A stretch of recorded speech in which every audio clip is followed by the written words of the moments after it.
Kamusta mga ate, kuya, beshi? Si Chari po ito mula sa The Sun, Moon, Stars, PH Tarot. Ipapaalam ko lang po na ito po ay isang general read o pangkahalatang pagbabasa at maaring hindi lahat ay magtugma sa inyong sitwasyon. I-check din nyo ang inyong Moon, Rising at Venus sign. Baka doon mas tumugma ang read para sa inyo. At kung ang mensahe ay tama sa inyo, paki-like lang po at mag-subscribe kung hindi pa ninyo ito ginagawa.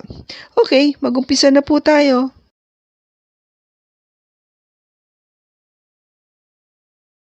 Hello po mga ate, kuya, beshies. Kamusta na po kayo? Dito ulit ako si Chari para gawa ng another reading, and this is for the sign of Aries, Sun, Moon, Rising, and Venus. And of course, welcome po yung mga cross-watchers ni Aries at yung mga bago po nating mga viewers. Tignan po natin ngayon kung ano yung enerhiya na mapipick up po natin. Pero bago ang lahat, gusto ko pong humingi ng pangunawa sa inyo na kung bakit po nadidelay ako sa pag-upload dahil po nagkaroon po ako ng technical problem sa aking mga equipment.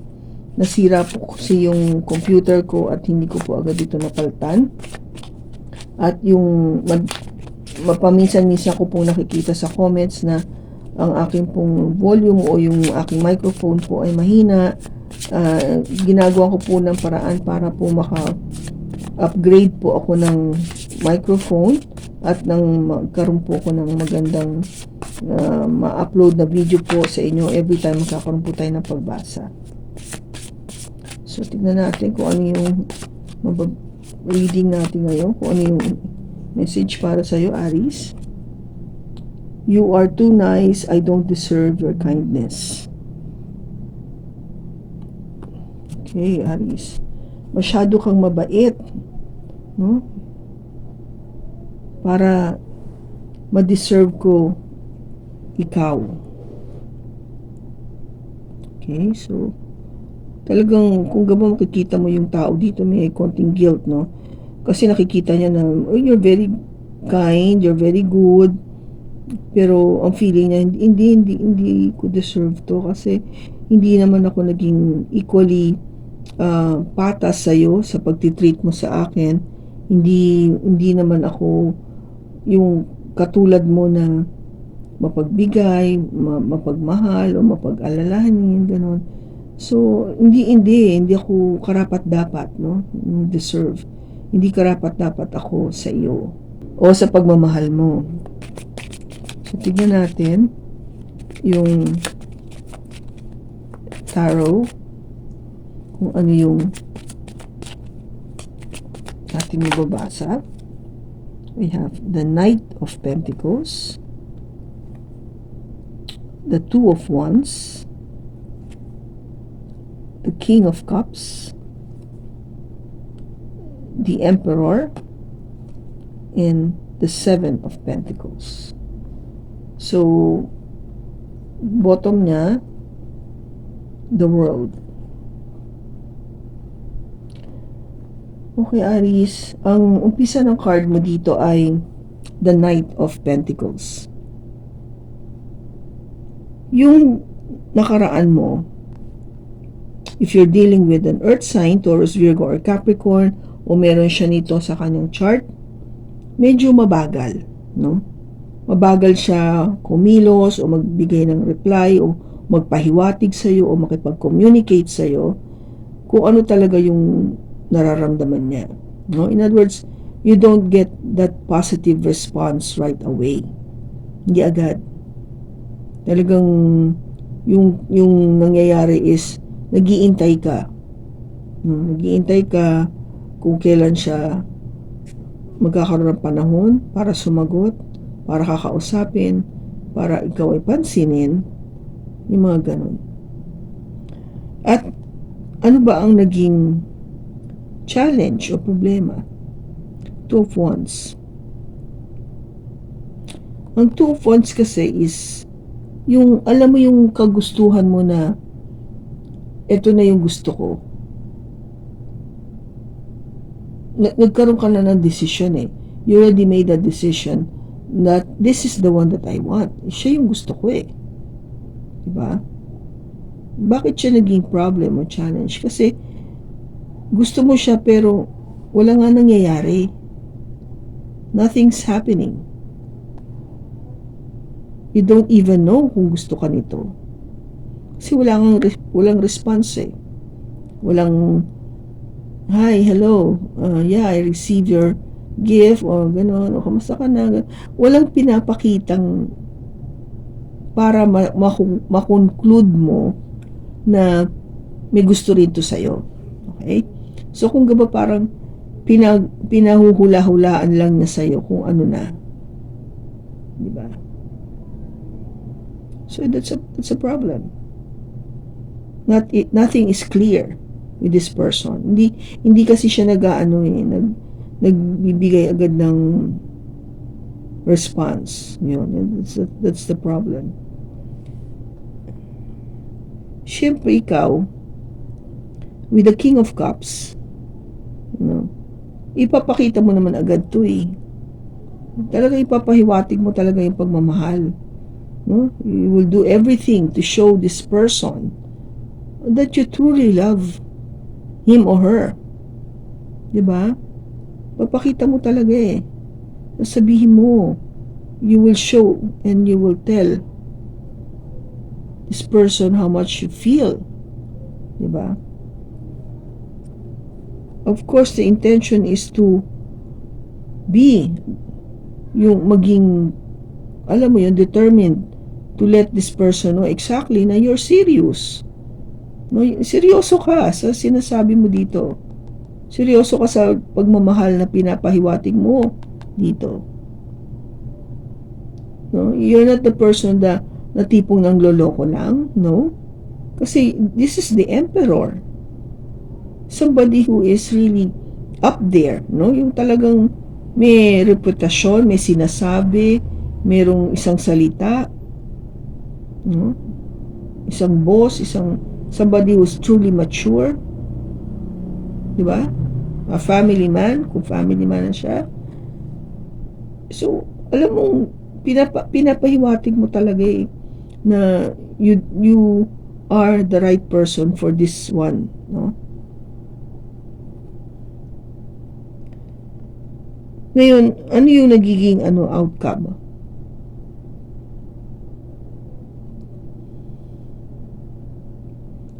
Ang outcome dito is the Seven of Pentacles. Pag-iintay.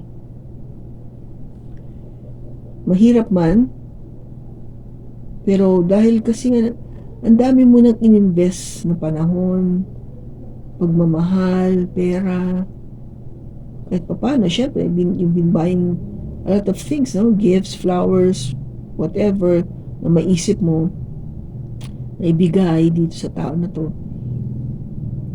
So, meron ng may investment na talaga. Kung gaba naglabas ka na ng pera dito. Ang tanong kasi is, are you willing to wait longer?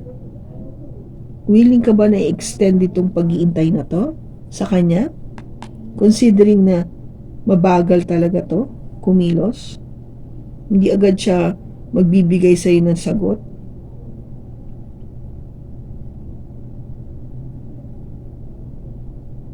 Diba? Kasi dito pa lang sinasabi niya na masyado kang mabait. Ito, di ba?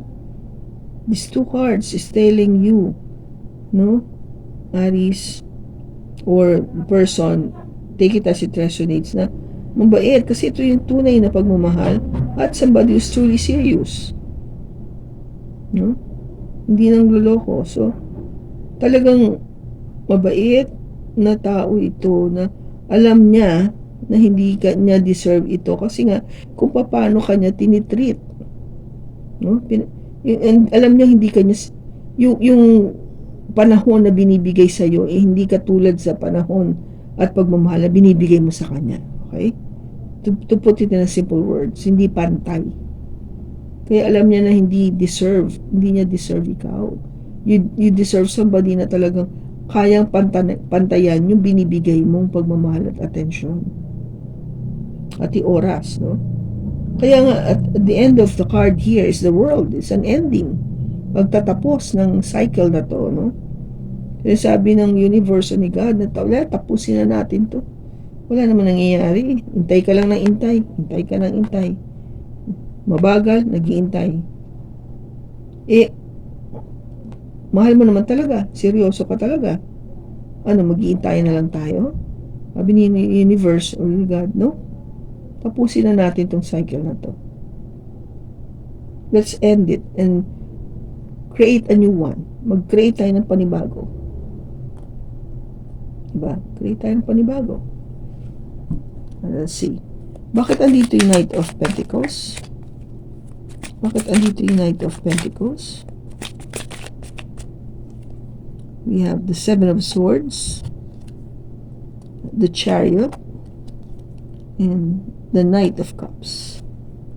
Okay, so bakit siya mabagal? Good question. Kasi meron siyang tinatago, meron siyang nililihim, meron siyang bagay na ayaw niyang ipaalam pa sa'yo, hindi pa siya handa, na hindi siya makapagdesisyon. Ano yung tinatago niya na hindi siya makapagdesisyon? O meron siya desisyon pero hindi niya alam kung saan siya pupunta. Hindi alam niya kung oo siya sa'yo o hindi. No? Kung yung offer of love na sinasabi mo, ganun din ang nararamdaman niya. Hindi siya sure. Kaya siya mabagal. No? Hindi niya alam. With the Seven of Swords, meron siyang nililihim. Hindi niya alam kung ano isasagot sa'yo. Two of Wands. Bakit andito yung Two of Wands?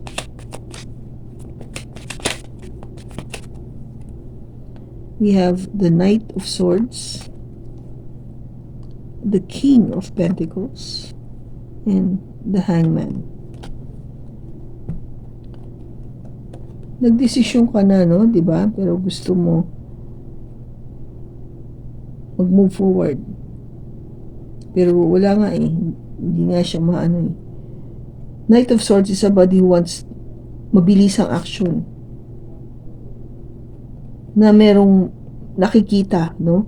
Something that is tangible, something that you can see, yung action na yun. At hindi yung something na wala lang, naka-stagnant lang. Ayaw niya ng ganun. Bakit andito yung Emperor? Bakit andito yung Emperor? We have the Page of Pentacles, the Temperance, and Justice. Itong Emperor na to, itong seryoso na to, will give you that message of stability. Okay? Na siya ay, okay lang siya. Kayang-kaya niyang balansehin lahat ang kanyang emosyon at ang kanyang pera, ang kanyang oras. And, of course, ang plano niya is eventually to be in a relationship with you and get married even. Diba? Yun yung kung bakit ganun siya ka-serious sa'yo. Bakit andito yung Seven of Pentacles? Andito yung Seven of Pentacles.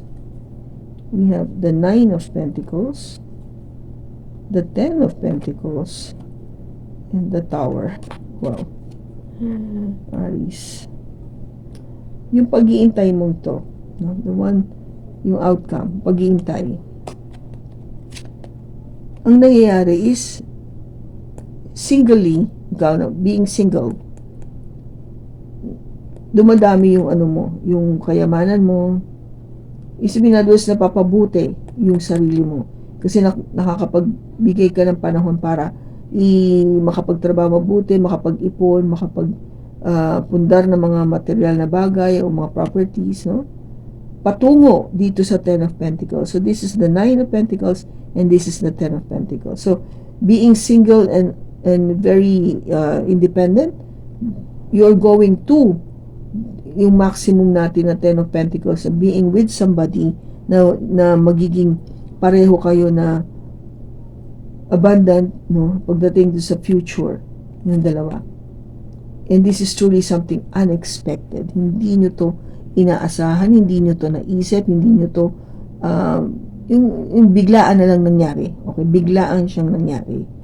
Kung ba wala to sa plano, wala to sa ano, hindi nyo to pinag-usapan, o hindi nyo to naisip, pero bigla itong mangyayari sa inyong dalawa dahil nag-intay kayo pareho o nag-intay ka. Okay? So, yung pag-iintay, meron din magandang outcome dito sa nangyayari ngayon. Okay? Based sa cards, yung pag-iintay mong to, nagkaroon ng magandang outcome. Okay? So, ano natin?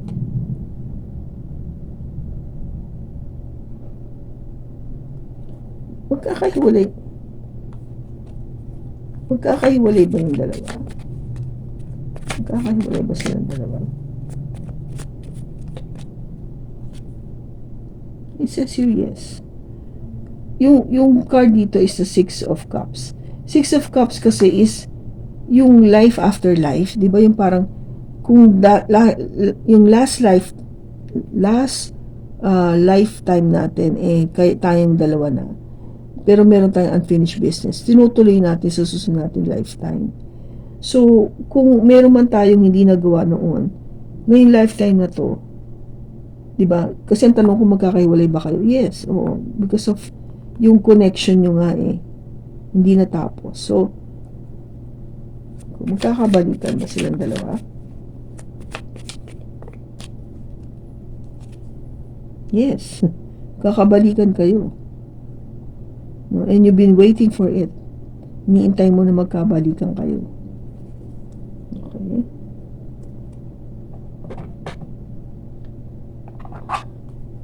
Kailan ito mangyayari?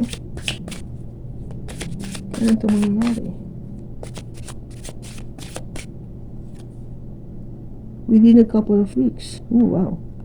Talaga?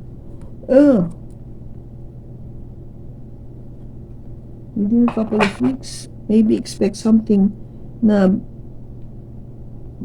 makikipag-usap siya sa'yo, no? Or tatawag siya sa'yo. Ano yung advice?